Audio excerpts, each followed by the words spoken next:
Wow, thank you all so much for joining us here at the San Benito State of the City. We ask that everyone find their seats as we are about to get started. It looks like all of San Benito is here today, so thank you all so much for joining us. We appreciate each and every one of you for joining us here today, and we wanted to start off our State of the City with an invocation. And to lead us in prayer, we'd like to invite our commissioner up, Commissioner Tom Goodman.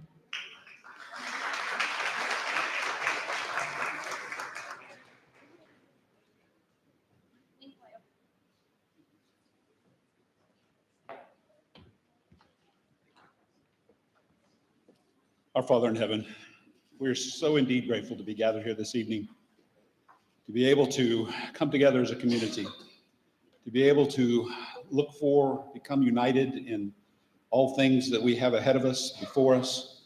We seek to take care of our community and to add quality of life to all, that all may prosper, that all may be able to enjoy life and goodness here in our community.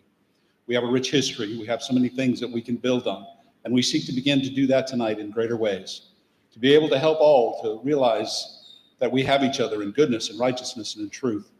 Be with us tonight. Bless any food that we are partaking of. Bless us that we can go home in safety, that we might travel together and continue to be well. We pray in the name of Jesus Christ. Amen. Thank you, Commissioner. I think it was about my first day starting with the City of San Benito that Commissioner Goodman said that we needed to have a State of the City address. And through the leadership of our mayor, our city commission, and city management, we were able to put this together here today to share important updates with our community. And so thank you so much to the mayor and city commission for their vision and ensuring that we're all gathered here today. We couldn't do this without each and every one of you. And if everyone could please stand and remain standing for the presentation of the colors, followed by the national anthem. The presentation of the colors is being presented by our San Benito Fire Department and Police Department.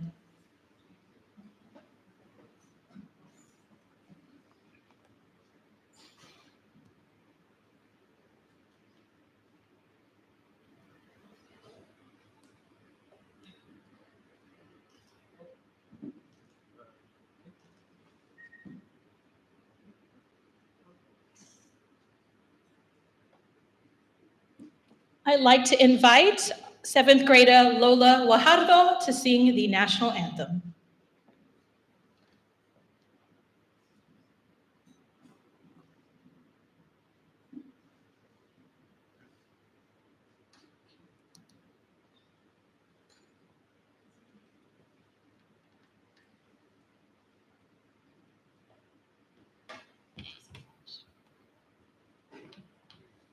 Oh, say, can you see by the dawn's early light what so proudly we hailed at the twilight's last gleaming, whose broad stripes and bright stars through the perilous fight all the ramparts we watched were so gallantly streaming, and the gates were closed, the bombs bursting in, gave proof the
Thank you so much, Lola. Everyone may be seated.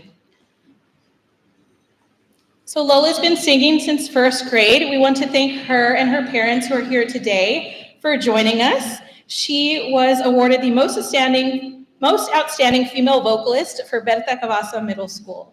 So thank you so much, Lola.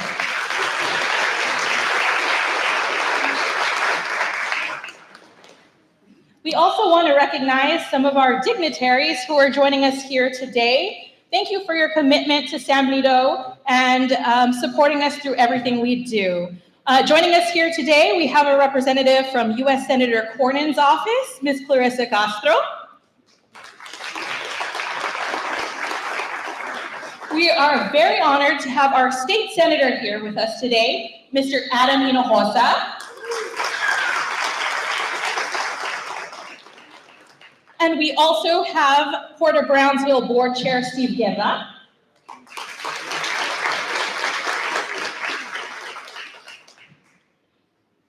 We also have representatives from the San Benito School District, including Delia Cornett.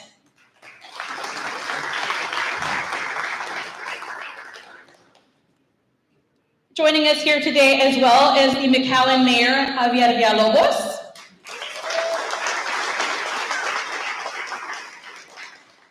Port Commissioner Jose Morales. Joining us here today is San Benito School Board Trustee Frutoso Gomez. Representing State Representative Janie Lopez's office, Ms. Teresa Cervellon. And we also have our San Benito Chamber Board Chairperson, Mrs. Toni Crane.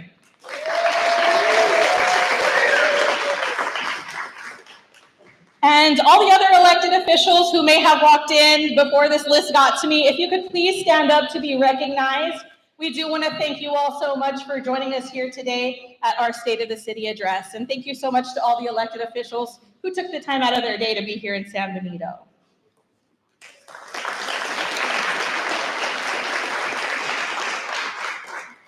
Additionally, while the Congressman is in Washington, D.C. today, we do have a special message from Congressman Vicente Gonzalez.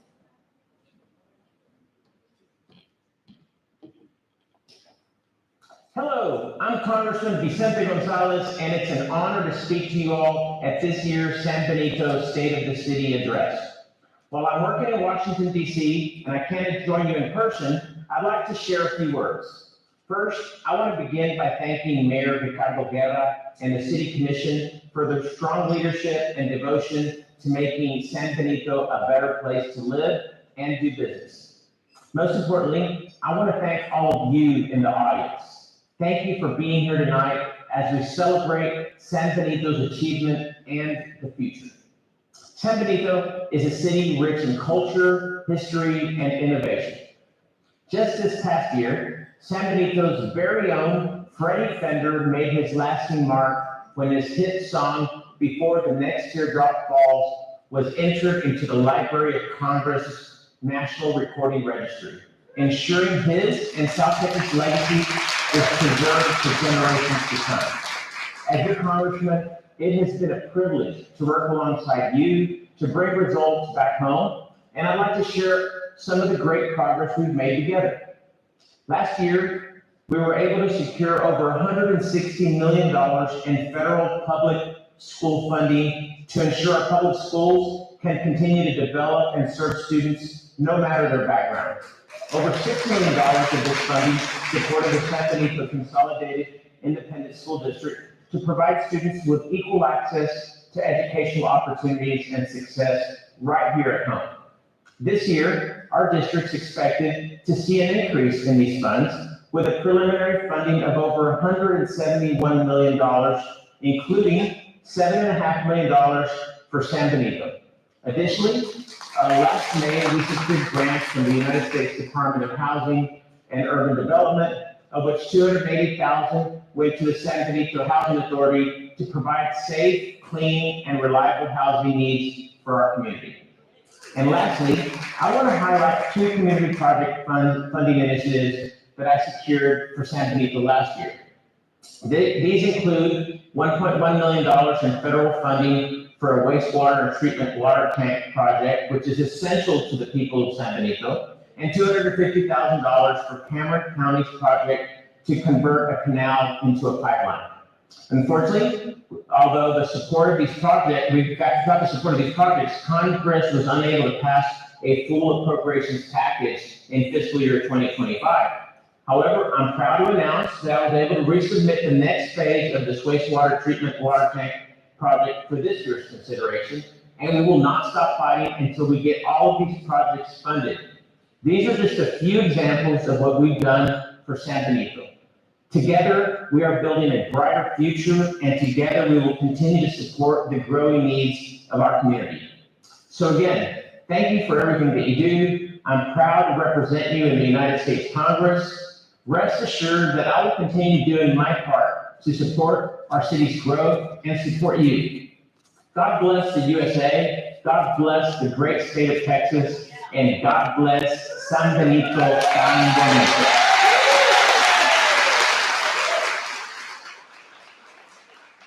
Thank you so much to the Congressman for that special message. And we also have a message from U.S. Senator John Cornyn, and I'd like to invite Ms. Clarissa up to share that message with us today.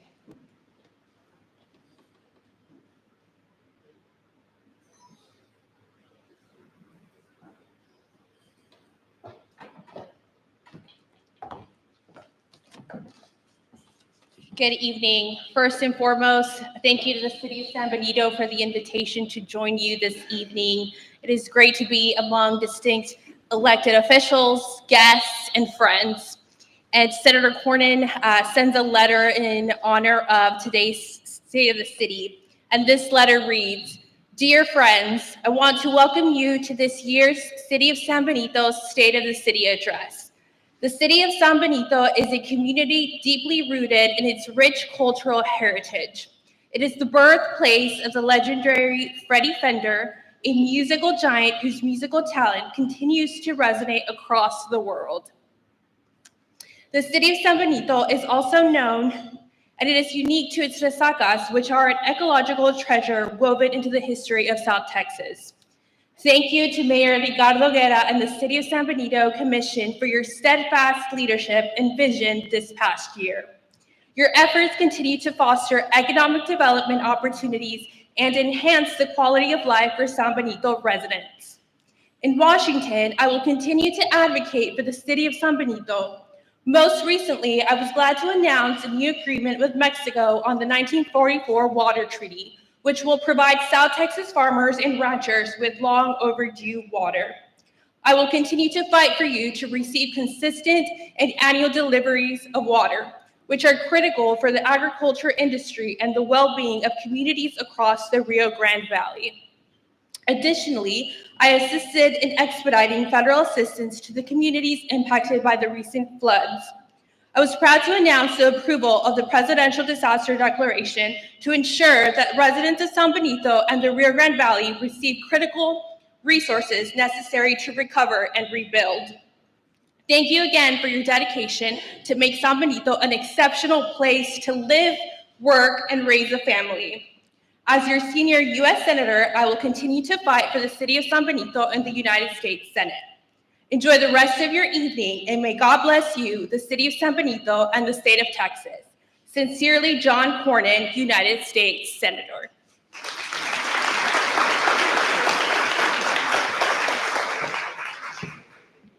Thank you so much.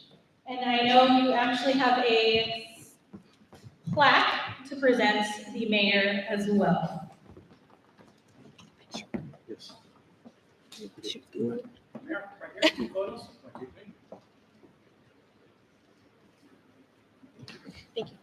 Thank you so much, Clarissa and Senator Cornyn. I really appreciate it.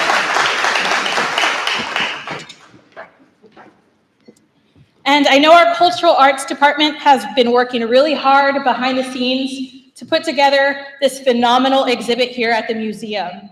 And so the person who leads this amazing department is Miss Aleida Garcia, and I'd like to invite her up to share a few words.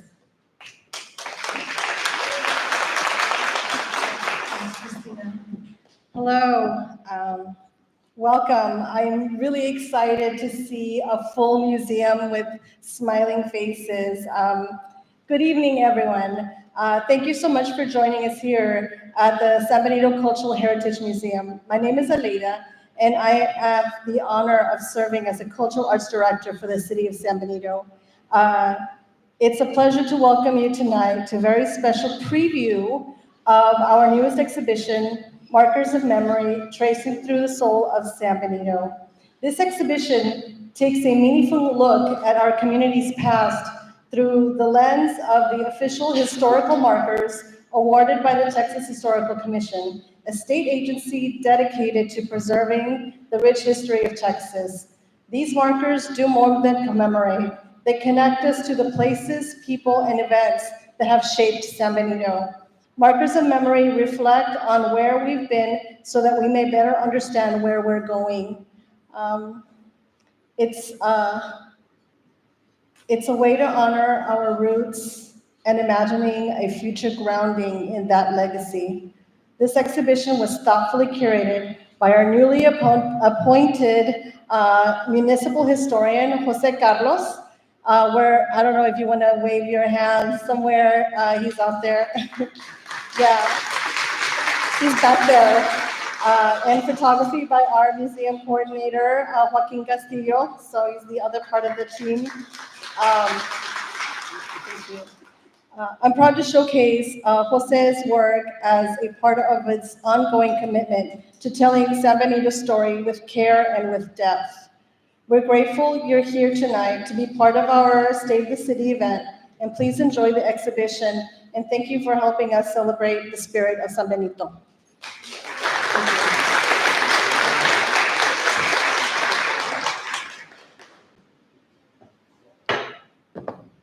Thank you so much, Ms. Aleida.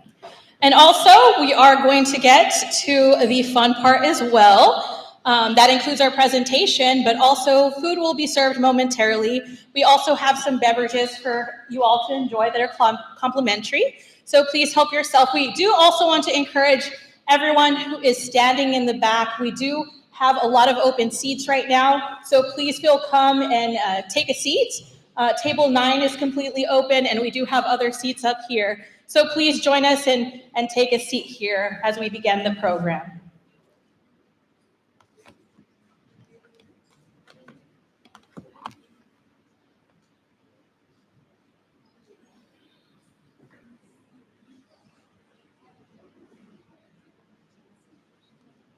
All right, so sorry for the pause, but I think this is a really big deal because I get to introduce my boss and our city manager.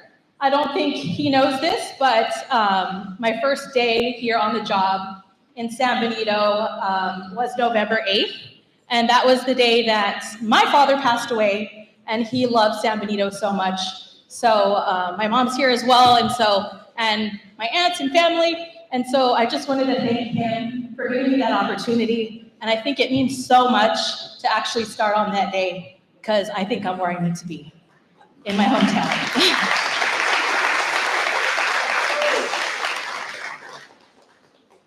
So with over 30 years of experience in city management and economic development, Mr. Fred Sandoval brings a wealth of knowledge and a proven track record of success. He began his tenure in San Benito in October 2023. Prior to his role in San Benito, Mr. Sandoval served as city manager of FAR for over a decade, where he played a pivotal role in transforming the city into a regional economic hub. His efforts led to attracting major retailers like Costco and Papa Do's. I love their shrimp Alfredo. Mr. Sandoval's comprehensive background includes leadership in public works, economic development, and strategic planning.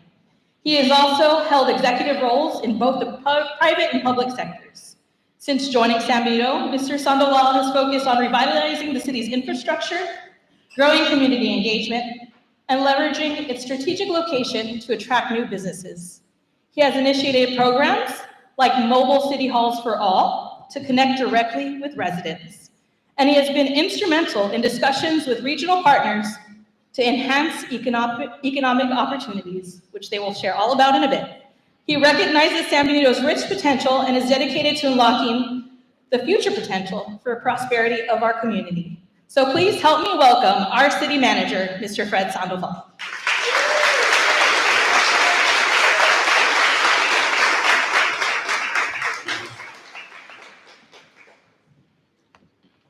Several mics, sorry about that. I'll take it.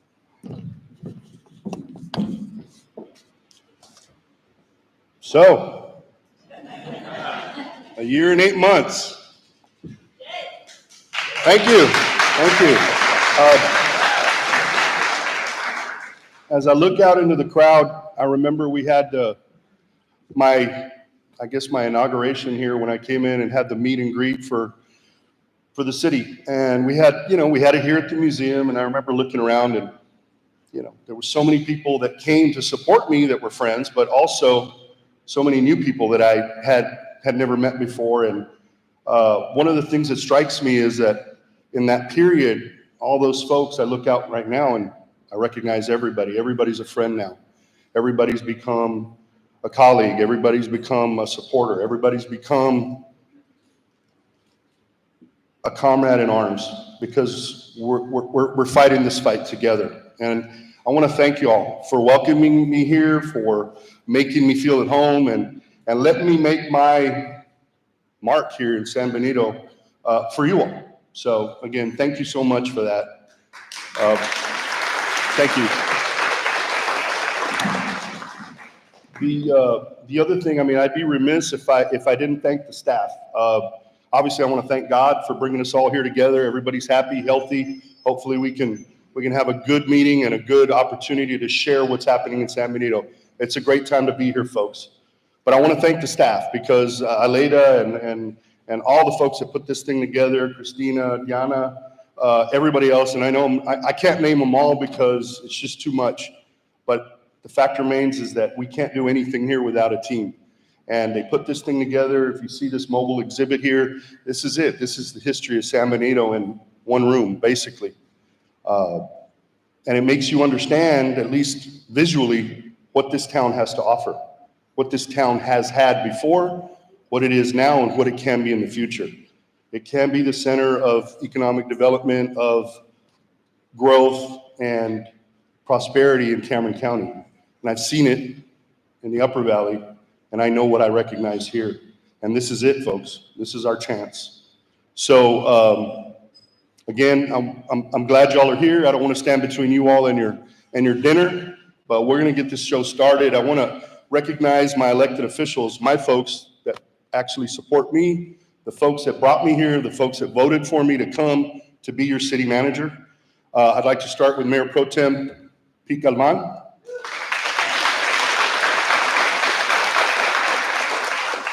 Commissioner Deborah Morales.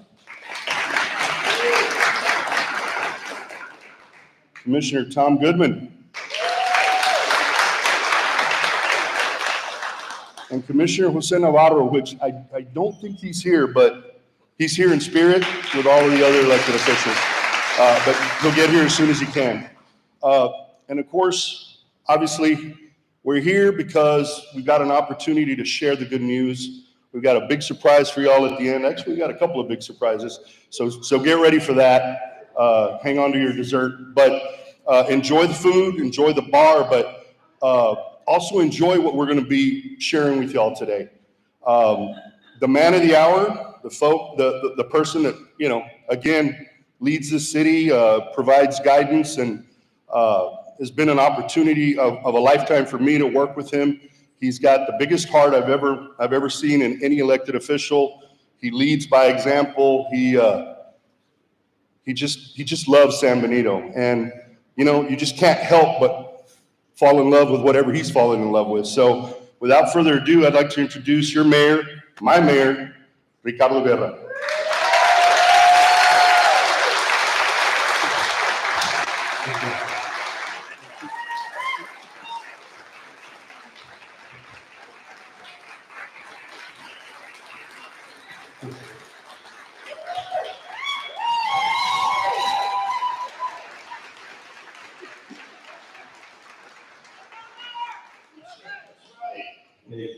The Most of them made me cry. Come on.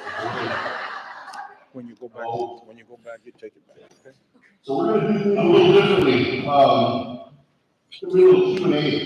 The mayor likes to talk to folks, and trust me, if we get the phone calls that he gets, they just go to him first. So,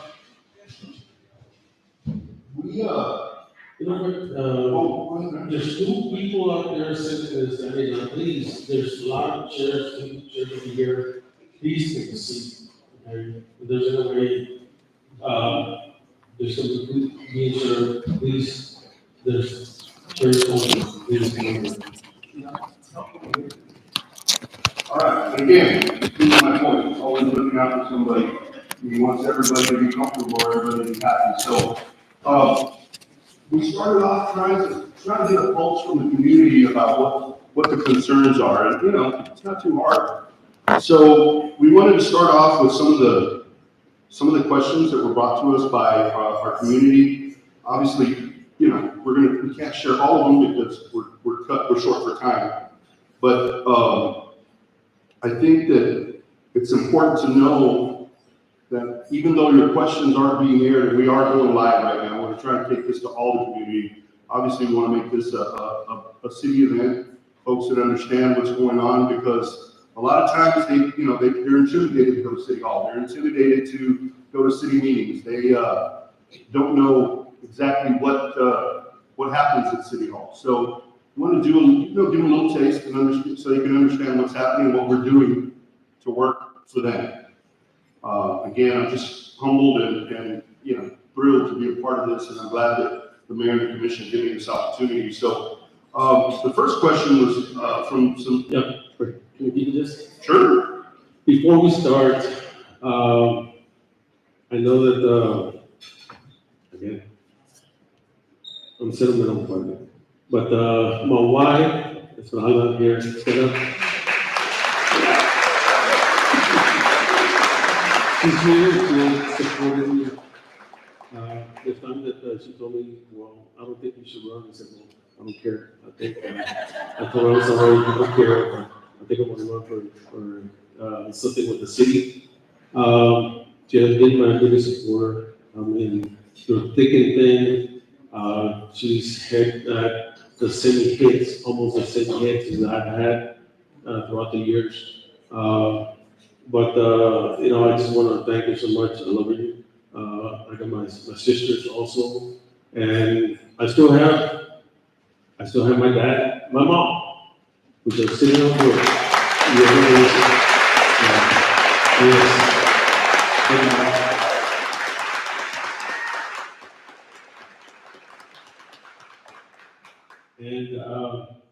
It's just one of those things that I'm very proud of them. They've been supporting me throughout the years, trying to motivate the board. Sometimes they say, why do you do it? Because I love people. Because I love the people. I know I hope you guys understand, the people understand what we're trying to do as a commission. We get the good, we get the bad, because they are the, but we're here trying to support, trying to give somebody something good and leave it better than what we got handed over to. The commission has been awesome. Mayor Pro Tem, Commissioner Morales, Goodman, Navarro, all these people. The commission has been awesome. And like I said, like Fred said, you have fire PD also that have done so much of tremendous work for us. Public Works, it just go on. But I just want to recognize them. The chamber. You ain't gonna leave without mentioning the chamber. Quick thank you, Mr. We also got, where is he? Where did he go? Steve Guerra?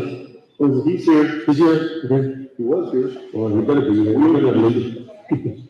But anyway, we got the school also coming in. Thank you so much for school board also. Thank you. Thanks for being here.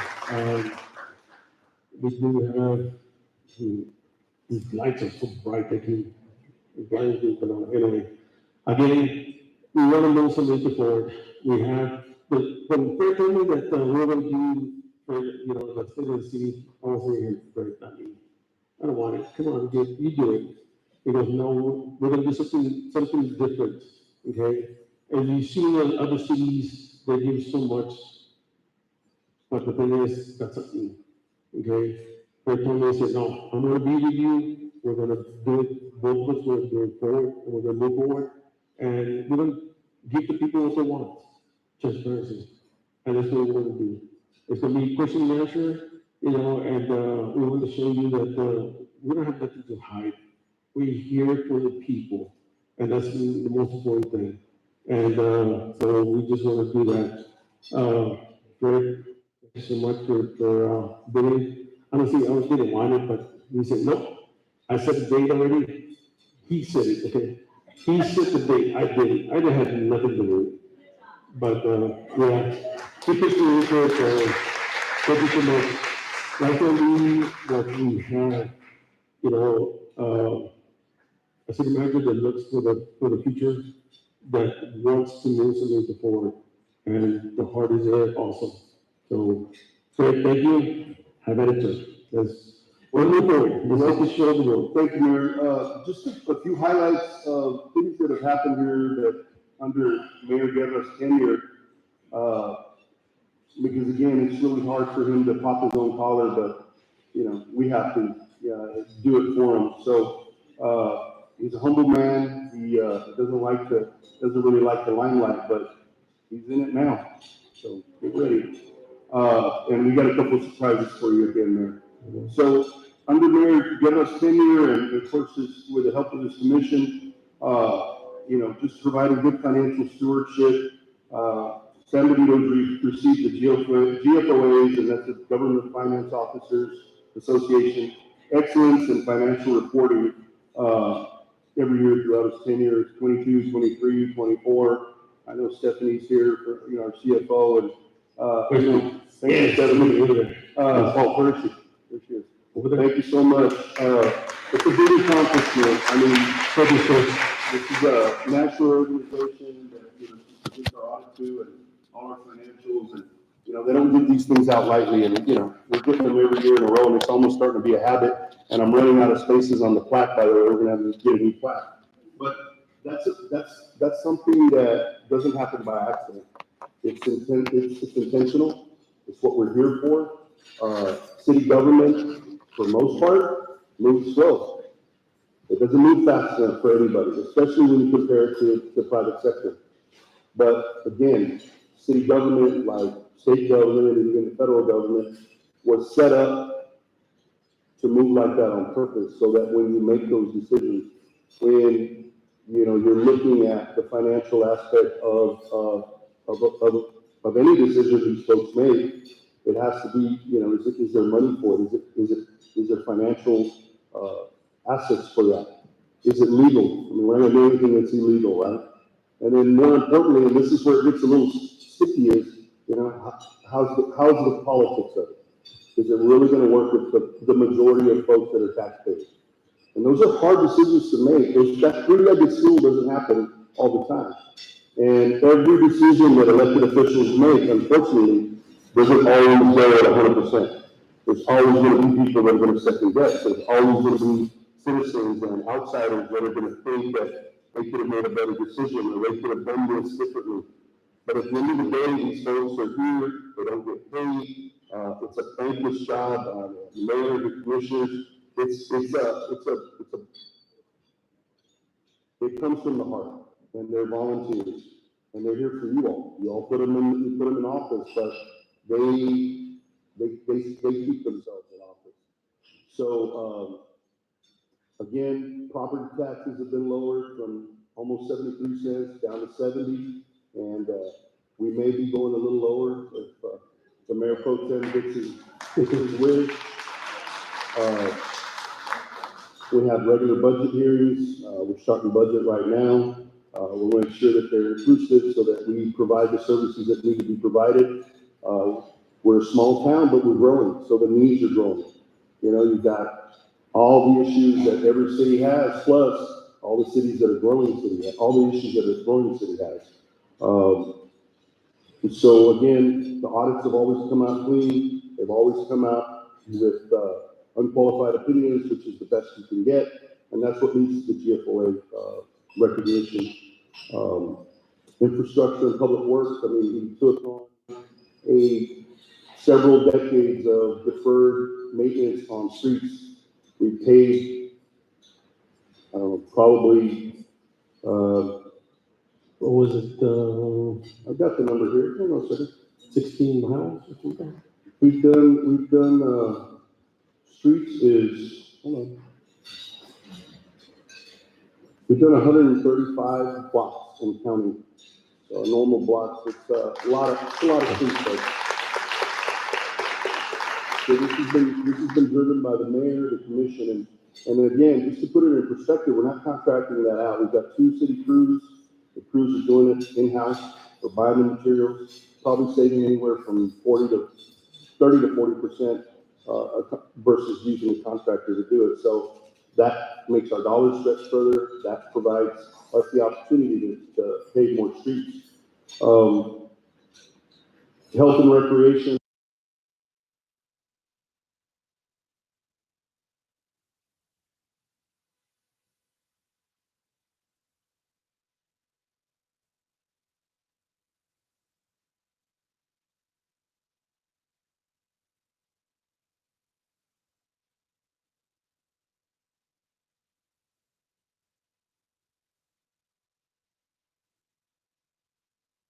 That's the leadership role.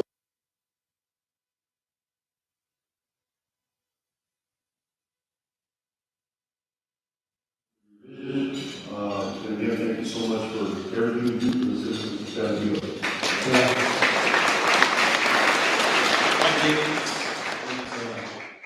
It's only the guys of the, the relationship that we have with the commission. Because what that commission, it's, city doesn't move without having the votes to move forward. I know that sometimes we do get we do have different opinions, but we, at the end, we do our best to come forward and move forward for the best of some people. Okay, and so there's still a lot of projects that are coming in as 2018, everything was kind of slow and nothing moved. Then we started the commission. The commission started changing. We had the Mayor Pro Tem Galan coming in. Now I had the 3-2. And then, just, so in a sense, understand, the citizens need to understand what and who you vote for in office. That's what's going to move San Benito, okay? Because by not having the votes, nothing moves or stops. And like Fred says, the government moves slow. Why? Because sometimes we need to look an action will cause a reaction. Do we have it? Do we have the finances to move? Do we have it? What would it hurt if we move forward one way? Does it hurt other people?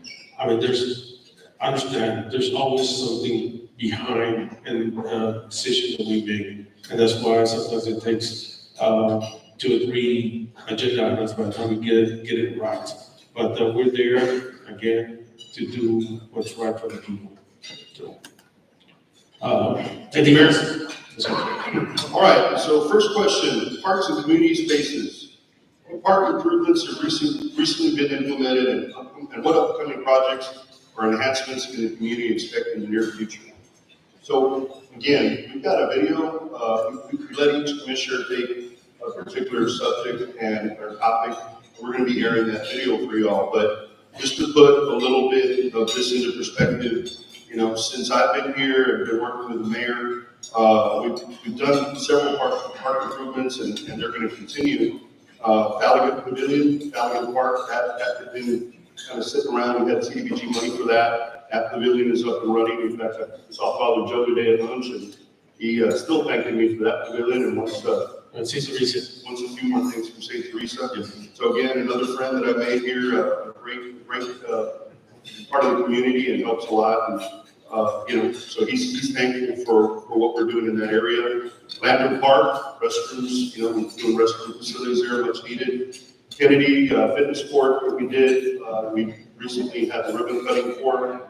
We're doing basketball court upgrades, we did volleyball court upgrades, we're putting lighting in the volleyball court. We're gonna be doing pickleball court and other things like that. Other amenities are coming, we've got a lot of improvements to the existing parks that need to be, and again, part of that deferred maintenance, but we like to show the video, Commissioner Navajo, video on parks and community spaces. We'll have that.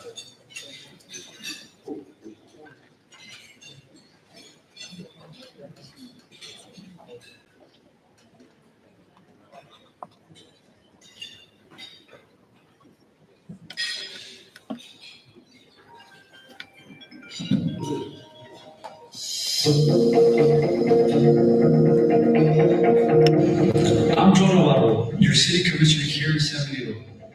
I'm proud to share one of our city's biggest steps forward in health and wellness, the new fitness court studio. This project came together through a public-private partnership with Blue Cross and Blue Shield of Texas, the National Fitness Campaign, and the city of San Benito.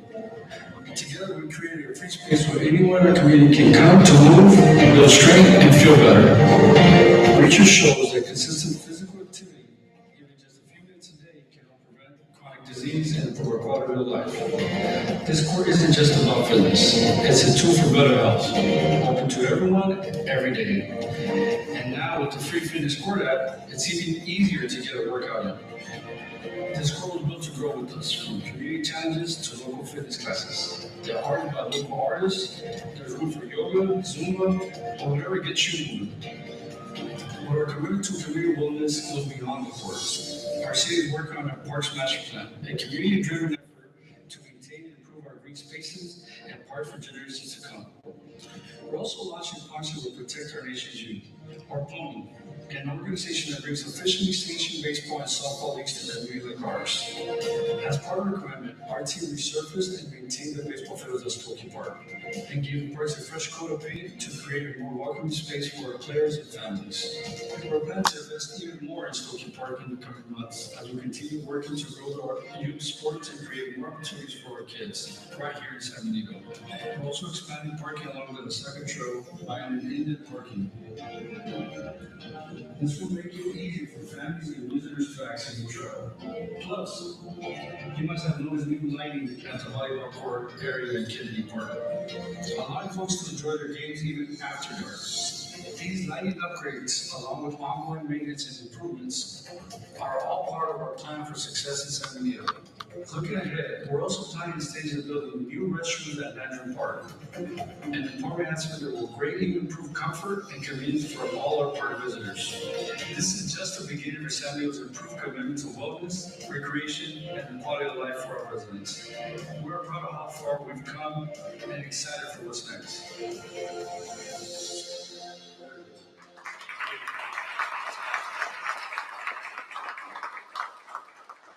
I don't think Commissioner Navarro's here, is he?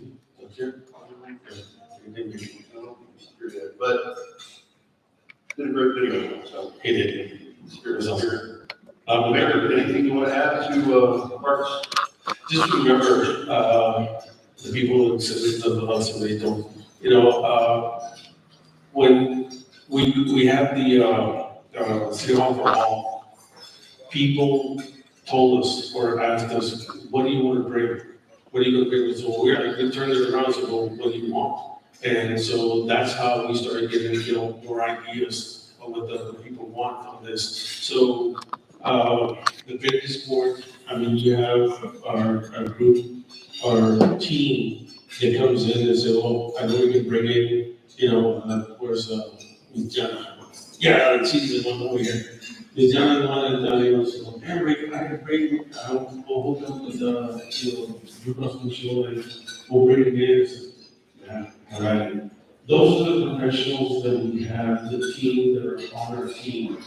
Man, I can't figure out, I don't even know the people, but people like Viviana and Fred Ferguson, people like that, commission, those are the ones that are the professionals. those are the ones that bring in what the people want, okay, and need. And, again, I just want to thank you all for doing that. There's more to come. I know that she told me she was sit down. Hopefully we can surprise her when we go on, we can see it. So, Sure. Well, and again, all this kind of runs together, because the next question involves creative solutions and grant funding. The question, that a lot of folks are asking is, how are you thinking creatively to address our needs? Obviously, any city, doesn't matter who it is, the needs usually outstrip or outpace the money that you have to do things with. So you're always looking for help. As you saw earlier, when Congressman Gonzalez talked about what he did for us and the appropriations money that he put aside for us. Those are the ways you leverage money. Usually they're, some sort of 80-20 split, things like that. We partnered up with Cameron County RMA. CCRMA has been a great partner. We got plenty of projects pending with them. TWBB, this is Water Development Board, other private funding entities. We're looking, if you saw the port director here, the port chairman here. We're looking for, partnerships that are going to make us regional in nature, and they're going to leverage our dollars further. And again, everybody does that. Just some people do a little better than others, and I think we're ahead of that game. So just to give you a little idea, here today, we've applied for 1.7 million just this year. We've gotten awarded 875,000. So, we're running about 50% right now. I'm still waiting on the rest. But, it's a lot of money. Just a breakdown of that: 250,000 from the GLO, Rural Land Office, for our comprehensive plan, and tie that to resiliency. $150,000 for the North American Development Bank for our utilities master plan, which we don't have. We've never had one. So how do you grow the city? How do you know where the infrastructure is going to be needed? How do you go out for funding? You need a master plan. And I wrote the graph for that. We got 150,000 for it. Again, that's starting this summer, and we just procured the engineers for that, so we're going to be moving quickly on it. And as Congressman Gonzalez mentioned, we got 1.1 million from the federal appropriation. We applied for this next year's round of funding as well for utilities and for water and wastewater. And staff, Yana is working on Stokey Park renovation. We applied to the Valley Baptist Foundation for $500,000 there. So, folks, we're getting it out there. That's the way it works. You can't do anything on your own, and it's always nice when you leverage money. So, again, we've got another video on creative solutions and grant funding, and that's going to be brought to us by Commissioner Deborah Morales.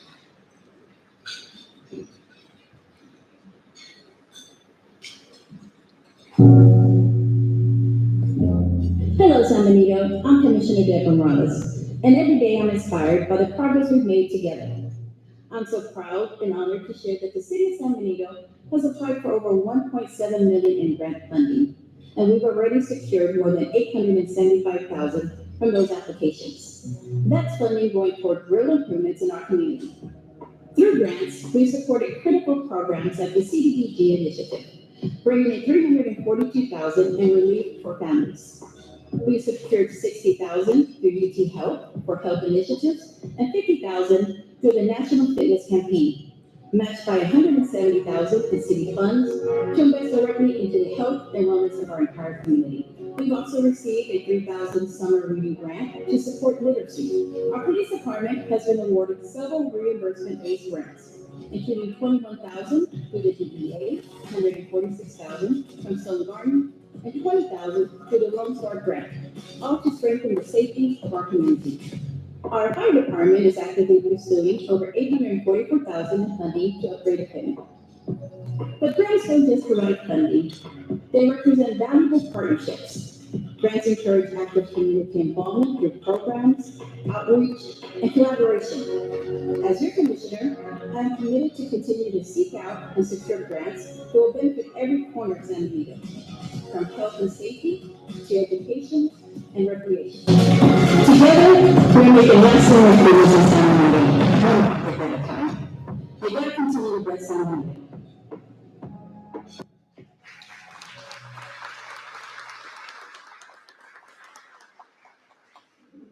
you, Commissioner. I know that, you're a big advocate as far as getting grants. You know, that the, Commissioner Goodman also. Sometimes, you know, it's always, it's a challenge. You know, it's a challenge getting those kind of grants because it's either a matching grant and sometimes it's either, 50% of, what you want. So there's always got to be something behind it. Sometimes we do have the finances, sometimes we just have to hold off or find something else. But again, we are looking for grants. People tell me, well, why don't you get grants? It's not that simple. I should tell you was. But there's always something moving forward for us, and we are looking.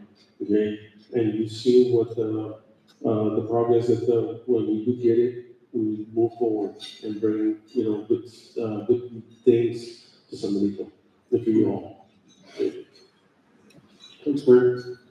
So next group of questions is infrastructure improvements. So, interesting question. There's several of them, but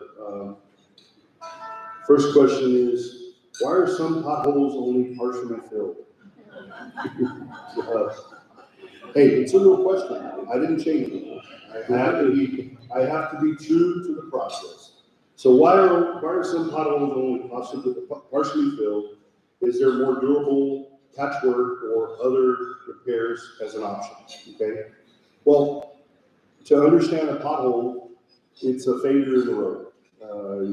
You got the asphalt that's put in there, it gets a crack, water gets in through the crack, gets underneath the subgrade, it deteriorates the subgrade, and the rest is history. It's just like anything else. Without a good foundation, a house can't exist. So once that's compromised, it's really hard to go back and rebuild that one piece, even though sometimes they're this big or that big. But what it constitutes is a failure. It's just a failure in the pavement, and it's compromised, and it needs to be redone. So what we do is we go out there and patch it, we put the pothole out there, get it filled up, and get it traversable. But the next step is the overlay, and that's why we're up to 135, 140 blocks. We're doing paving every day. We got 2 crews going at the same time. So to answer that question, whoever that citizen was, the more durable option is an overlay, and that's what we're doing every day. We got a crews going 100 miles an hour doing that. So and again, just to be fair to the process, I mean, these guys, it's getting real hot. That asphalt is hot.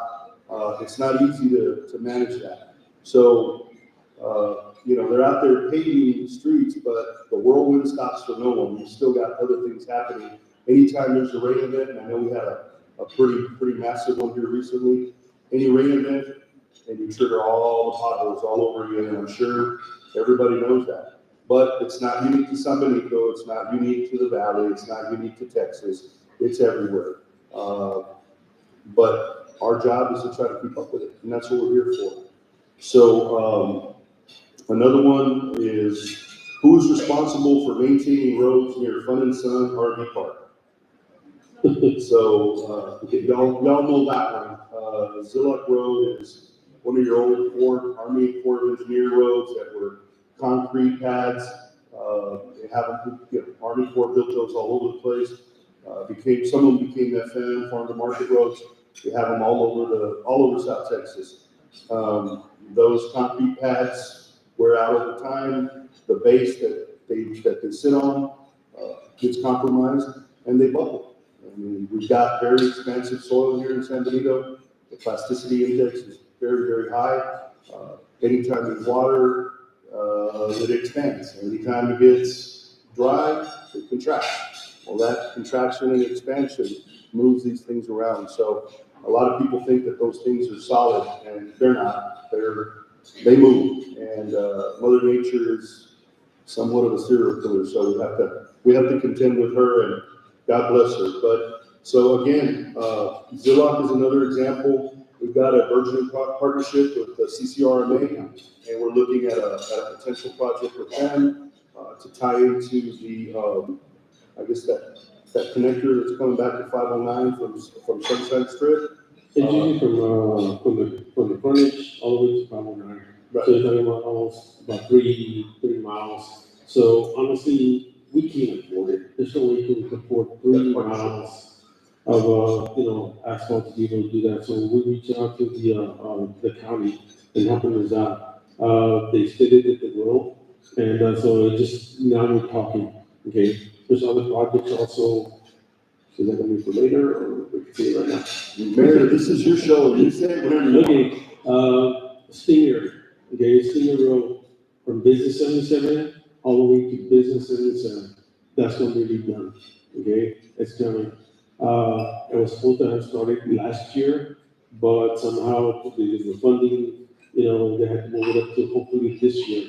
So that's where we're at right now. Stinger is gonna be redone, okay? So I'm hoping that when I did talk to the engineer, that I said, well, from McCullough, that way I wanted like a 3-lane, a turning lane in the middle because of the Skokie Park that we have. That's a lot of traffic. Okay, so it just depends, but there's always going to be also some, now is there going to be 10 feet sidewalk also? Yeah, their new prototype is a 10-foot sidewalk or 10 feet of it's called sidewalk. multi-use Wow. pedestrian facility. It'll be on one side. The letting on that, TechStat will be letting that in October. The construction will be starting in November, and that first phase will be from US 77 all the way to. Yeah. I think they can land an aircraft there, 10 feet sidewalk, wow. But, that's gonna be a connection that, for walking, biking, so whatever, it's gonna connect also with the, Masaka, so it's another project that, that we need, and then we've been pushing for, and now we finally got somebody to hear us and, to help us fund this, so it's coming. People, it's coming.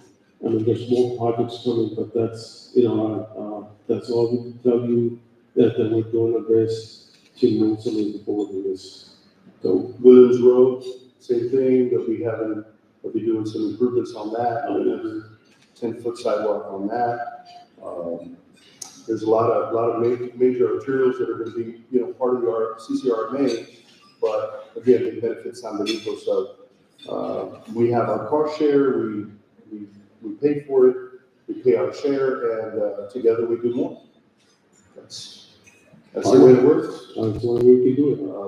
We just started we just had a teleconference with TechStop on 77, US 77.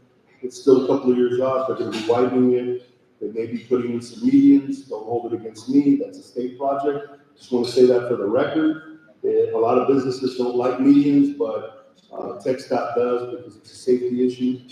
Keeps cars from cutting across 3 or 4 or 5 lanes, and sometimes you get some pretty bad accidents. So, And that's, and that's coming because when TechStop came in to us back in 21, when I was, just getting as a mayor, they flat out told me, as a mayor, do you want additional? I said, well, yeah, I guess, what do you think?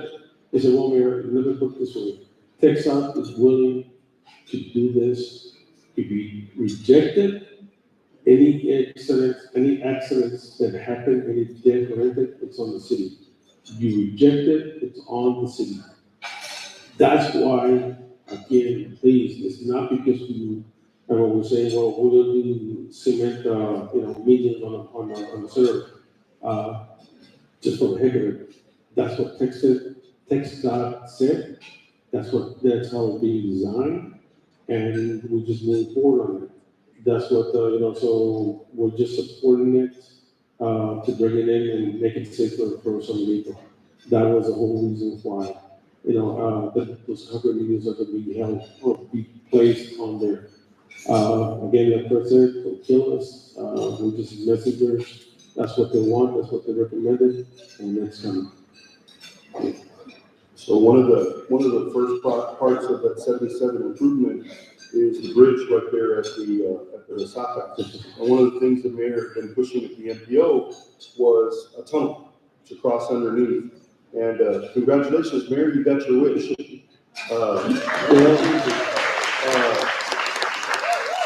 That was, I did on that one, it just, on the text guy, I told the engineer, I said, no. I'll support it if you give me a bridge. Remember, some of you are old enough and some of you are not. They used to have a bridge over the expressway, okay? They called it Puente de los Amores, okay? It was a bridge, it was a walk bridge, okay? That's how much it expanded, okay? So I said, I don't mind, give me a bridge. They said, no, Texas will not allow it, okay? Give me a crosswalk. No, it's too wide. It's too wide. We're not gonna give you a pedestrian because my reason was I need the Resaca, the buildings, the business that are across the Resaca. I wanted the people that as they're walking to go that way and go grab a shake, a hamburger or dinner or something. So, and he told me, he said, no, we're not. I said, well, what's the last thing? I mean, no bridge, no crosswalk. What are you gonna give me? I said, Mayor, I said, no, I want a tunnel. Give me a tunnel underneath Business and Center. And he goes, Mayor, I have to take it back to my, the administration, and let me see what they allow. So they came back a couple weeks later and said, Mayor, we could do the tunnel. So we're gonna have a tunnel from Resaca right there, on the crosswalk of Resaca, the trail, the walking trail, and it's gonna go, and it's gonna go underneath Business in the Center, and it's gonna go over there to the Resaca Village. So that's coming, okay? It's coming. It really, and like I said, we had to work with the fix now because like I said, they won't budget. Give me a bridge, nope. Give me a crosswalk, nope. Go ahead, give me a tunnel. That's gonna cost us. I don't care. If not, I'll say no to the winery of the 77. Okay, let me see what I can do. They came back and said yes, so we're gonna have it. Okay, so that, I don't know if it's gonna be tall enough for us, but we're gonna have something. We will, and we're gonna make sure we name it that Ricardo Rivera Memorial Tunnel. I did submit that to TechStop, so be ready. We're gonna have a little graphic for that. But we also have a video of Mayor Pro Tem Galvan recorded a nice video on infrastructure improvements, and we'll air that now.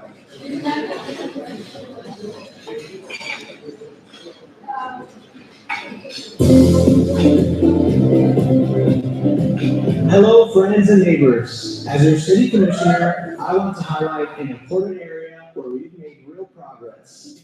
Our streets. Historically, only 15 to 20 blocks were completed each year. And over the past 2 years, through the leadership of this commission, we've significantly increased that number by investing in personnel, equipment, and wages. Now we are able to pave 80 to 90 blocks annually. Reflects a strategic shift and increased investment in our street paving program. While there's still work ahead, this progress shows we're moving in the right direction to pave the way in San Benito. We've also prioritized curb and gutter upgrades and pothole repairs, including on streets like Bowie, Ballinger, and Irving. Our Public Works Department has also tackled major sewer and drainage work. They fixed more than 37 manholes and resolved over 177 sewer backups.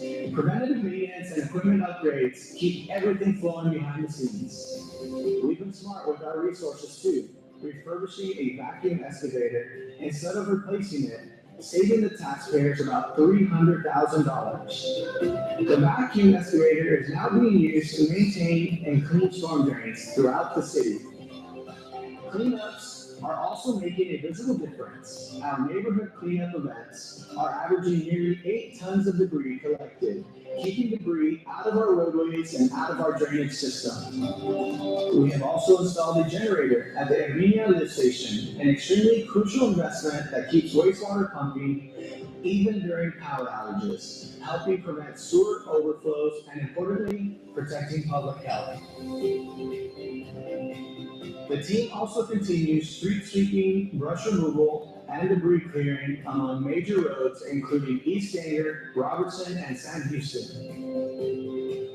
Other notable highlights include new parking spots at Kennedy Park, curb and gutter upgrades on Alamo, Rio Grande, and Arano, plus fresh overlays on Hale Drive and Railroad Avenue, improvements that boost safety and convenience across town. These achievements are a result of a hardworking, dedicated team that truly cares about our city. A big thank you to all of our crews for the effort you put in every day to make this progress possible.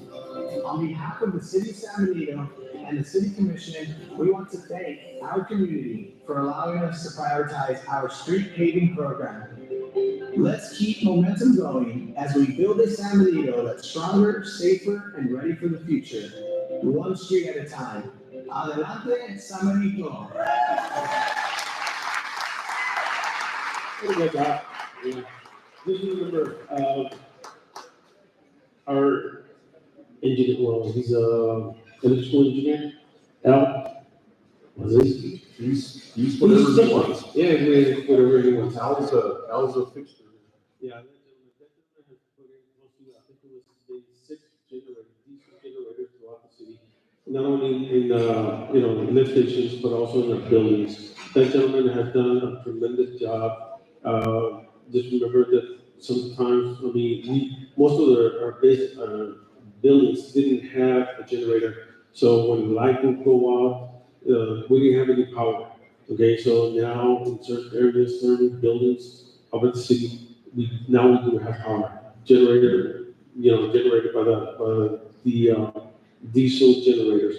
So that has been a big improvement on it. They come to us and they say, well, we need one. I say, have at it, yes. Another thing is the cleanups. Please, people, cleanups. We do it for a reason. We do it to help. We don't want the debris being placed out there in front of us, of the homes. Whenever time we have a clinic, the citywide cleanup, please take advantage of it. You can dump almost anything in there, except tires. But they're there to keep our city clean. And that's what we're looking forward to every time we do this cleanup, usually twice a year. And so hopefully we should be coming up to another one. So please take advantage of the beds that are there. So you can throw most of the trash that you have. We're still taking up the debris from the flooding, and we're still taking up debris from the flooding. If there's any way that y'all can take it over there, our trash company is gonna be picking up a lot of it. Okay, it's over there at the city. You can take it to the city, and then you can dispose of it there. And we're there. Let's try to keep some Benito bonito. Okay. Good job. Okay, so next questions, drainage and flooding. So, as y'all know, we've been in a severe drought for many months now, probably getting close to over a year. Texas is no stranger to droughts. We've had some late 90s, and probably before I was born, and, I'm gonna have some afterwards. But then we have this severe rain event a few months back, and everybody here in this area gets inundated with 20, 21 inches, 22 inches of rain and a day, 8, 9, 10 hours. No drainage system is prepared for that. No drainage system anywhere can handle that kind of volume of water at that rate. San Benito, very similar to other cities in this area, we flooded. I mean, we're going to be honest about that. But the good news is the water receded. So the question is, what is the long-term solution? What are we going to do in the city for a long-term solution? But, unfortunately, as city officials, the city administrator, elected officials, the answers aren't always that easy. Drainage is a huge undertaking. And the real takeaway is that drainage in San Benito is not in a vacuum. So drainage in San Benito depends on everybody that's upstream, because everything that's coming from our neighbors to the west, whether it's the next town over, the next county over, comes through here because everything drains into the Gulf, either the Arroyo Colorado or any of the other main drains that take water there that way. So we're a river delta. I mean, that's what we are. We are the valley. This thing, I think Mayor Villalobos said it best at one of our meetings. You know, it's an act of God, but we need to prepare ourselves because God helps those who help themselves. Right? Amen. So. Just remember that the county that you said, it's 110 feet above sea level. We're only about 50. So that means that we're 100 feet below them. So where's the water going to go to? It's coming to us. Okay, there's only so much we can handle. Okay, because of it, it's just the nature of the game. Our drainage need to be, and we're going to be talking to our irrigation district and getting them, some type of meeting with them and trying to see if they can collaborate with them and see what we can do with the drainage. They need to be either redone, add more capacity. We need more capacity in there to be able to handle the amount of water that comes in. It's not always the flooding that we have, but it does need more capacity. Remember, we've been in the drought. Drought started, and I remember correctly, in 1993, that's when it started. We started having less and less throughout the years. So, very right. We've been having this since then. Now, it's to the point that we have a water drought. There's not enough water. Okay? We have to be looking for another alternative method of getting water, creating water, or picking up water. So what we're going to do. Flooding is going to be one of those things that what we're going to do. Where we need detention ponds. We need detention ponds to empty out as much as we can. A lot of the facilities that are flooded, we can get the water out away from us. But the detention ponds are going to be the most important thing. The drainage, we're hoping to work good with the school district, and they have a lot of lands. We're looking to hopefully acquire. I've been pushing for it. I said that there's always land that we can acquire to build detention ponds. Okay, now what are we going to do with it? Well, that's going to be the next phase, but those are ideas that we have right now. I know I'll pull Fred every once in a while. I need areas to look forward to, and that's why it's more important again. Craig gets a lot of my phone calls. Understand that. There's times that I'm above it 2, 3, 4, 5 times a day, but I can tell him, that's what you get paid for, dude. I'm sorry. I don't get paid. But he comes up with ideas, commissioners also, they're always coming up with, we're always trying to work together and solve the problem for people. Again, like I said, it's not easy. Obviously, we have the money for it, access to be able to do whatever the heck we want, but it's not there. We have to take it easy, we have to take it step by step. So with that, again, Fred, bring us solutions. Well, and we have them there. I mean, they ask for long term, and you've got to, like I said before, we have to look at short term. So short term is what really makes things happen. So as you saw in Mayor Pro Tem's video, we repurposed one of our sewer vacuum trucks. We had it kind of sitting around, put, I don't know, 50 grand into it. It was basically inoperable. Thanks to staff and doing a little bit of legwork, got that unit back in service. We're going to sell it.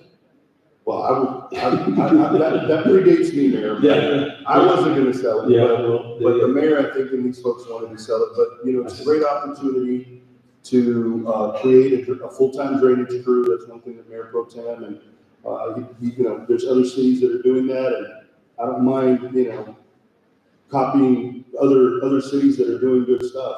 We created our own, we're in the process of creating our own full-time drainage crew. It'll be a 3-man crew. All they're gonna be doing, again, the short term is keep whatever lines, whatever inlets, whatever drainage, whatever drainage lines that we have, keep those clean, keep them flowing, keep them as trouble-free as possible. So that's our short term. And then working with our city partners.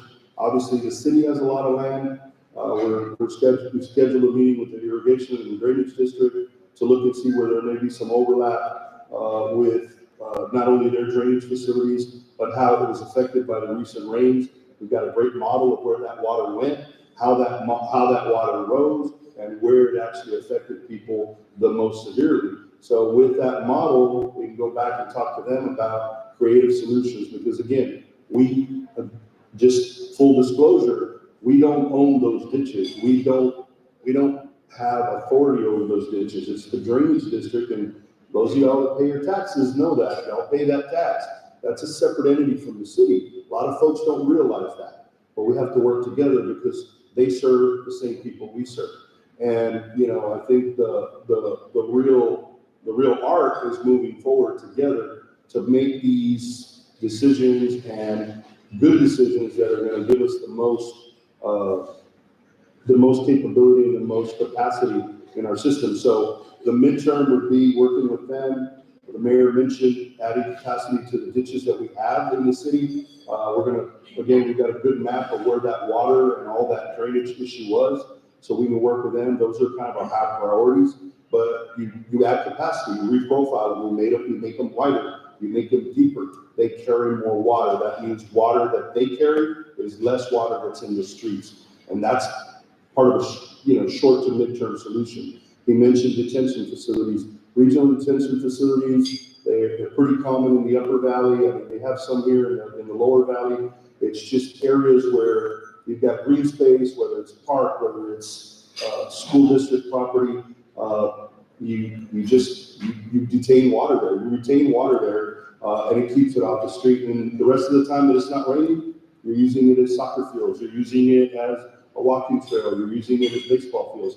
But when the emergency happens, when the water comes, you have that extra capacity, and you keep it off the streets. So that's an ongoing, conversation we're going to have, not only with our drainage district partners, but also with the school district. They've expressed some interest in moving forward. And again, we all serve the same taxpayers. So I think it's a good opportunity to partner up. And no, I don't have a video on this, so that's by design. I don't think anybody wanted to touch that one. So again, I'm sorry, but we'll move on to our a little more interesting video on economic development. But again, like I said, it's a work in progress, folks. Nobody expected that kind of rain, but we'll be ready next time.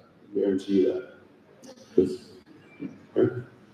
Anything else? Thank you. All right. So we'll go on to economic growth and the city identity. So we have a commissioner in our midst, Commissioner Tom Goodman, who spends most of his day in a neighboring city, South Padre Island. I think y'all are familiar with it. South Padre is, a unique place. It's like I tell him, kind of, how can you not sell South Padre Island? South Padre Island succeeds no matter what, and everybody claims it. Everybody does. We're 30 minutes from there. McAllen's, an hour from there. Everybody realizes the value and the economic draw that South Padre Island is. But what a lot of people don't realize is that there's another kind of extra piece to that draw, is that we've got opportunities here in San Benito. We've got affordable land. We've got proximity to everything. I tell people, when you get to the airport, less than 20 minutes, you can get to Brownsville, you can get to the Port of Brownsville, you can get to the island, you can get to everything that's anything, SpaceX, you can claim it all. And this is our time. So what I've been telling the mayor, the commissioners, and I think we're Christmas, Yanis. I'd like to recognize our Economic Development Corporation President, Ana Yanis.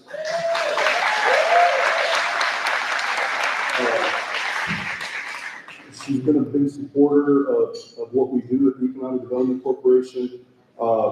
Again, I talked to y'all a little bit about this. I mean, we need rooftops to attract retail and commercial businesses, but retail and commercial businesses won't come unless there's rooftops. So it's kind of one of those chicken and the eggs things where you're always chasing your tail. But we've been lucky, as you know, I talked to the mayor a little earlier when we were doing our run through. You know, and I know that I see some of. I'm going to put them on the spot.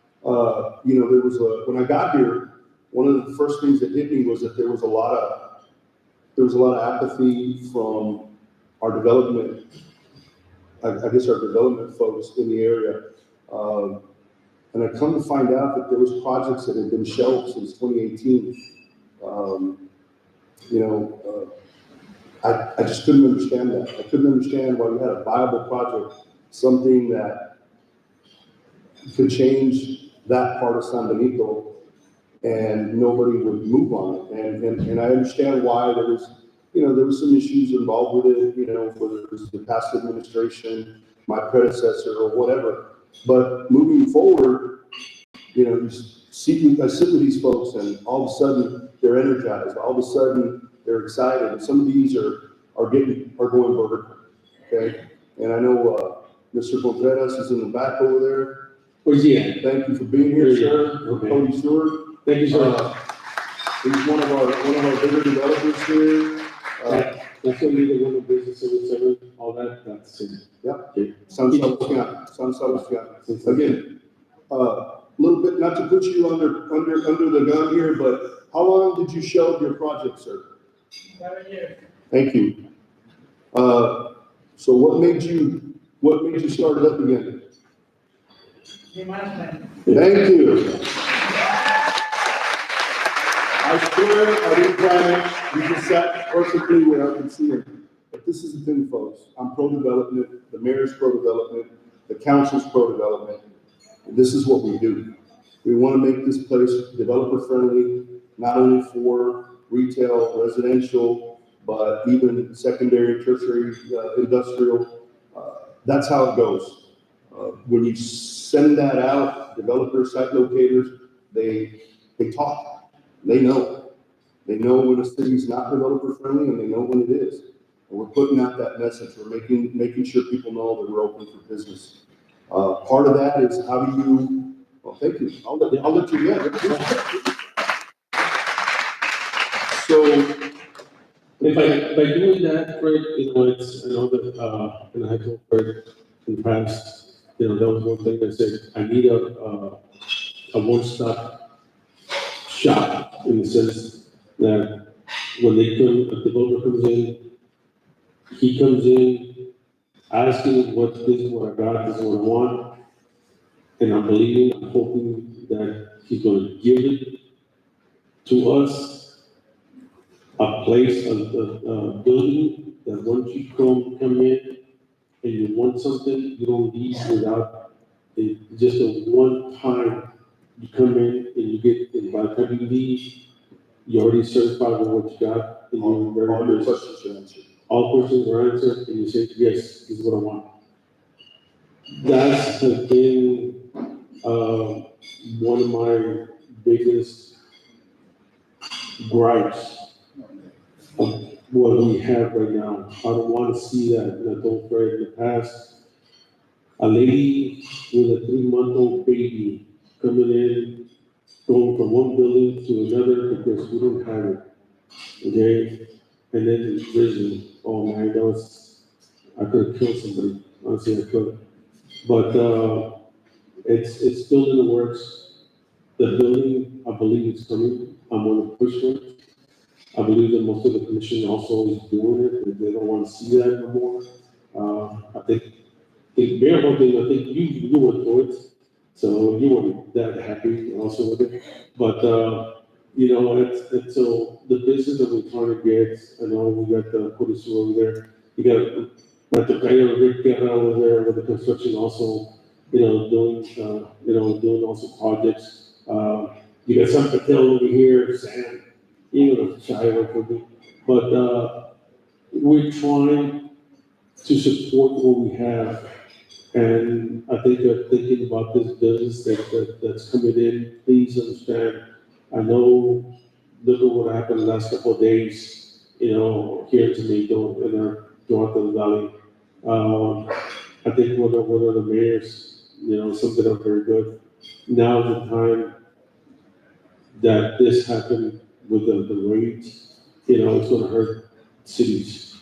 But please help us to support what we have here in the valley. Each city, we stay local, buy local, support local, and that's what we're asking, that's what I'm asking also the people to please, don't leave us behind. You want things, we can only do it by you supporting local. The hotels, the restaurants, and so with that in mind, again, like I said, I just want to thank you all, for that, and the conjunto habla, que sí, barely see it, but there's people out there also. But like I said, so, sorry. No, good story, man. This is your show. No, So with that, I'll let Commissioner Goodman's video roll, because we've been holding back on that one for too long.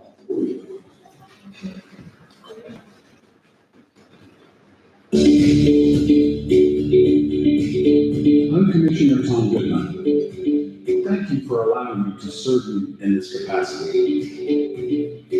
Throughout my 35-year history of living here, it never ceases to amaze me how many people have connections to San Benito. When they speak of their roots here, you can see how much being from here means to them. Something about San Benito just gets into your soul. San Benito is built on tradition.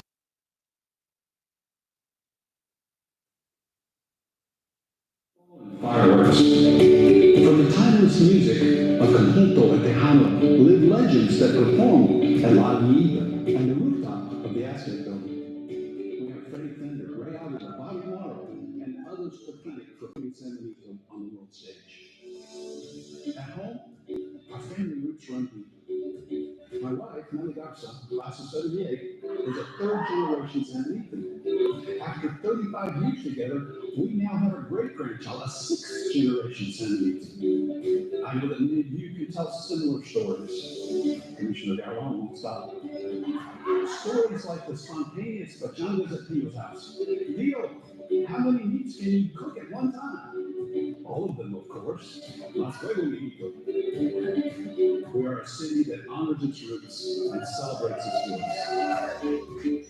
Now it is time to write a new chapter in our history. One that continues to build on our tradition. One that takes advantage of our culture and our heritage. One that welcomes others to experience the uniqueness and the soul of this great community. This elected body has worked diligently alongside our city manager, Fred Sandoval, to formulate a vision for the future of San Benito. To revive that pride, to carry on those traditions, to expand on what is uniquely ours, a vision that builds on our rich culture and heritage. Over the past year, we've seen beautiful reminders of our identity in our exhibitions, festivals, historic exhibits, and live performances. They are the beginning of where we are going. We now have a municipal historian within our cultural arts department, someone dedicated to documenting and celebrating our city's past, so we never lose sight of where we came from. In the coming days and weeks, this commission and our city government will announce a new look to our city brand, a summer concert series, and infrastructure initiatives to ensure adequate utilities far into the future. Each effort is designed to build on the past and propel us into the future. We want to welcome new and future generations to experience San Benito, to learn what makes us the soul of South Texas.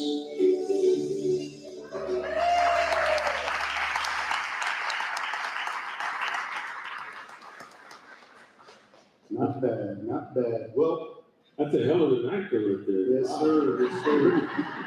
So with that, we got a couple of big reveals for y'all. So I'd like to ask all the commissioners to come up on stage, if they could. Commissioner Morales, Commissioner Goodman, Mayor Pro Tem. Can y'all join us on stage real quick? Come on, man. You're not young, come on. So a couple things, Commissioner Goodman kind of gave y'all the teaser for this, but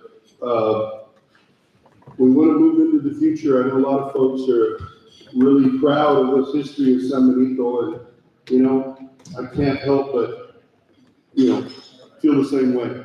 I'm not from San Benito. I was not born here, but I got here as soon as I could. So with that, the mayor and the commission wanted to see how we could go into the next foreseeable future, I guess, the next years, next decade of what San Benito could be and what it can evolve into, okay?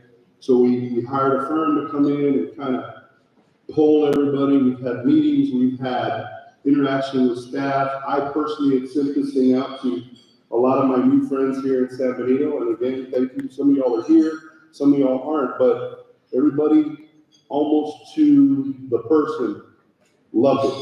This is, with that, I'd like the mayor to introduce the new logo and slogan. We're gonna see it. Yes, sir.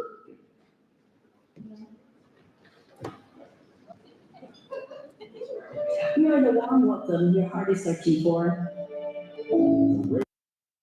Nation that truly is A city built on heritage and harmony. the birthplace of complete music.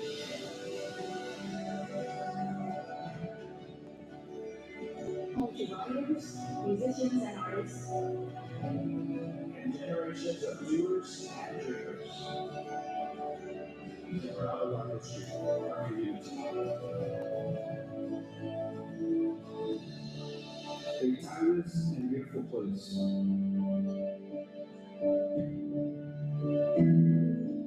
Full of authentic joy. A soulful serenade that holds you close. We are San Benito, the soul of South Texas.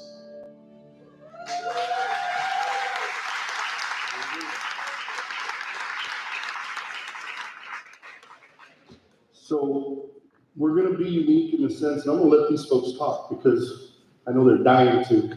But one of the things I wanted to show you all is the thought process that went into this. We're gonna have probably the only icon and the only logo in the whole state of Texas that's actually a living logo. And what I mean by that is, if you look at the four squares,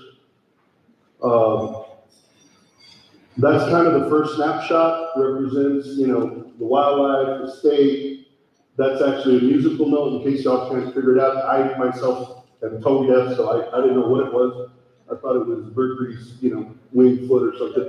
And then, of course, the hat for South Texas. So that's interchangeable. If we're gonna do the library, we can put books, we can put, a lamp, we can put some other stuff. If we're gonna do a birding center event, well, we can put different birds and, the couple of alligators that are out there harassing these birders and some of these other things. So it's gonna be a living icon, and I think that really makes it unique. And we're really excited about that. But I think the real takeaway, and this is the one that all the folks that I've talked to myself, because I did my own market research with the people that I know here in San Benito, all different folks, all kinds of different volunteers, and some are just citizens. The soul of South Texas really resonates with them. It's quick, it's short, and it gets your attention. But the translation is even nicer. La alma del sur. It's a beautiful translation. I think so. I would think you all would too. So that's our new tagline. We want to make sure that we honor what we've had in the past, our history, which you see around you. It's a living display of that. Not only the cultural history, but also the musical history. And I think that's the biggest, opportunity we have in San Benito that most cities around us don't. Everybody's trying to figure it out. Everybody's trying to make their own history up, make their own icons, make their own taglines, make their own centers of attention. We already have it. We were born with it. And we need to continue to embrace it and grow it. So with that, I'll let some of these folks talk. I just want to thank Fred, city leaders and staff for being here today, and community advocates, friends, family. Thank you all for joining us today in this momentous occasion. I'm so happy to put this out, set the soul of South Texas to speak so much more to our rich history. And I hope that we can continue to live up to what our founding fathers thought that we could live up to. Thank you all for being here today.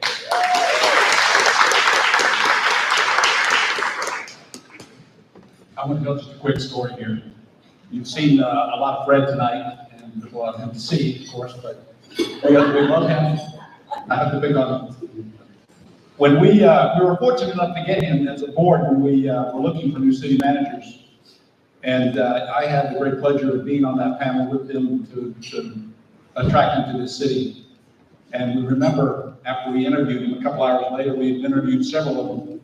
And we decided that, okay, Fred was the guy, because he comes in and he says, you guys are sitting on a sleeping giant. You're just a sleepy community. You don't even realize what you have here. And what he has is awoken us to that possibility and where we are right now.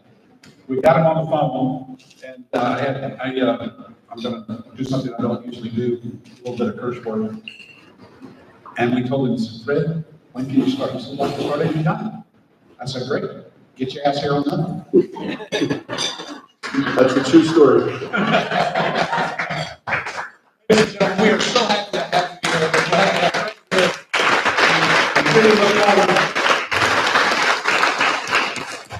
How many of you feel like that you are part of the soul of South Texas?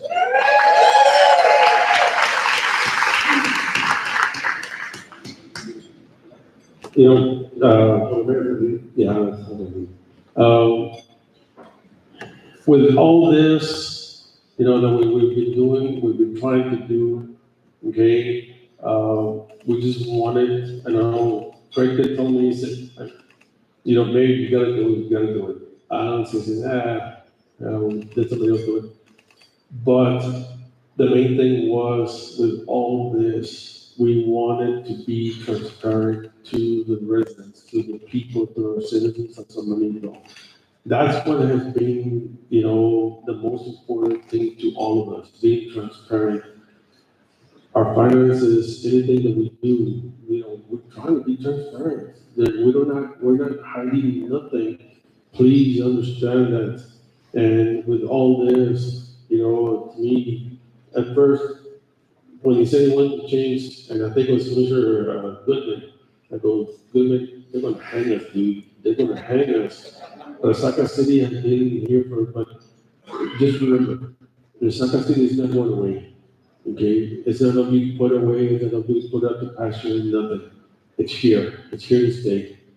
This will be something for us, and if you say it, for the winter. I mean, for the, what's going on? Well, anyway, give me just a couple more seconds. But anyway, the most important thing is we're here for you all, okay? We're here for you all, and honestly, we just want to thank you all for coming this way. God bless you. I want to take a bit more. We're gonna break from the whole house. You're not gonna look at us okay? I got Miss Lynn over there also, and you got, just one more thing that. Yeah, bring it on. Look, sir. Almost there. Yeah, was it? Okay. Let's keep going. I mean, I know All right. we're taking too long. Let's get over it. Let's go. So the big reveal is our summer concert series. As you all know, we've got a rich musical history. We've got the fairgrounds, 130 acres, and I'd like to recognize somebody, Roy Garcia. He's in the back over there. What our kids are putting together our amphitheater and what we're gonna do. It's a musical venue that we're gonna base it at the fairgrounds, but it's not the musical venue that's the key. It's a retail and commercial project with a musical venue as an anchor. And I mean, if y'all saw this article in the Monitor a couple weeks ago, the convention center didn't pass again, okay? It is what it is. I mean, I'm glad I didn't put it out there, but the point is that there is a void in Cameron County for venues. There's a void in Cameron County for activities, music, entertainment, everything. So we're gonna fill that void. We've got a summer series that's gonna get kicked off July 11th, but we have our normal Resaca Fest, which is July 5th, so y'all join us for that. It's a free event. We've got, some good musical groups and some folks. It's a free event. We're gonna have food and all kinds of things for the family. But the music series, the summer music series is something totally different. That's being run through the EDC. Thank you, Madam President. Thank you, board members. Thank you, elected officials. This is another project that we're going to be doing. Nobody else in the valley is doing this. Nobody else in probably all of Texas is doing this. This is a summer series that's going to put us on the map, literally. We're super excited. We got great groups. We got a great lineup, and Roy's adding to them every single day. We hope you'll join us, and thank you so much for being here, and hopefully you'll support us going forward. So with that, we'll show you what we got.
Hace tiempo que yo ando sediento.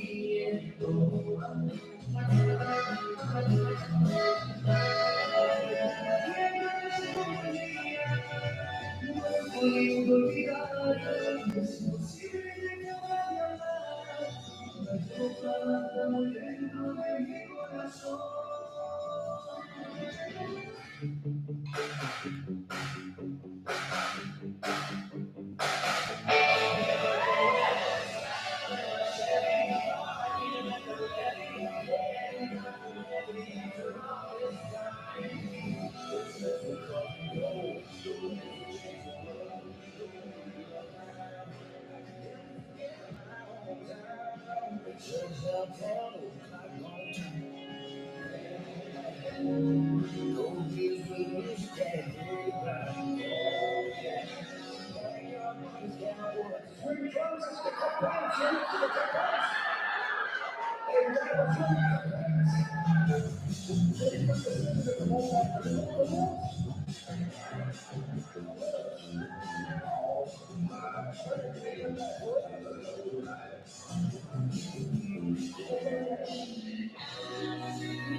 I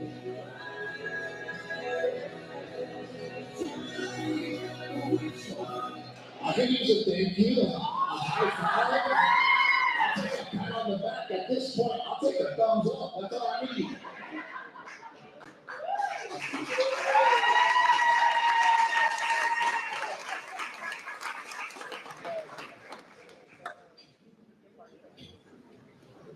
Well, what do you think? Well, come and join us, ticketmaster.com. You got plenty of room. We can do 30 acres, 40 acres, 50 acres, you name it, we're there. We're gonna really get this thing rolling. It's gonna continue into the fall. The summer's the big one. July, we're gonna have fireworks every weekend. No offense, Commissioner, you don't have to go to the island to see fireworks on Saturday. You can see them here every weekend. It'll be part of the lineup. So again, folks, this is what we're trying to do to get some attention, get us put on the map, but also get back to our citizens, make this a regional destination like some of our neighbors. And when the ball gets rolling, a lot of times you're gonna see this. We're gonna get attention, and it's gonna be a good time. So, which is what we need, by the way. So we're gonna get this thing going for y'all. Again, thank you so much. I appreciate it. I'll be here tonight. We're gonna call the staff up here to take a photo with us. Everybody that got all of my staff back there, I want to come up here to take a photo with them. But again, thank you so much. Ticketmaster.com. If not, that man back there with the beer in his hand is the guy that you can talk to. We're gonna see ya. He's gonna be running the fairgrounds for us, and we'll be running it out of the EDC. So again, thank you so much. God bless you all. Thank you all for being here on behalf of the mayor, the commissioners, my staff, my family, my friends, and all you all as my friends. I'm humbled to be here. So much. Have a good day. Thank you so much for coming again. I hope you can join us for the lineup on July. You know, we're here, this is for you all. I hope you all can support it, and we're here for you, okay?